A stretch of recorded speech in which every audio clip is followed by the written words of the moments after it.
orbicular jasper mga idol. I think may naghunt na dito at nakapatong lang kasi dyan. Bahala kayo dyan, iniwan nyo at akin na to.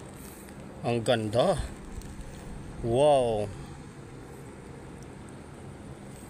grabe, one of the best na orbicular jasper na nakita ko. Kita nyo ang bigat, grabe ang bigat nito, mas mabigat sa size nya.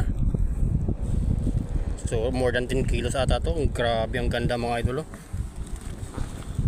Wow, collection ko to mga idol. Grabe, naiwan na ng mga hunter kasi may dumaan po dito nakapatong lang to. So iniwan nila, atin na to. Anytime makuha to ng baha, mawawala din to, you know. May malaki doon na I think hinukay din nila, bahala sila dyan. Pero mga ganyan sa kanila na yan. Ito kunin ko talaga to mga idol.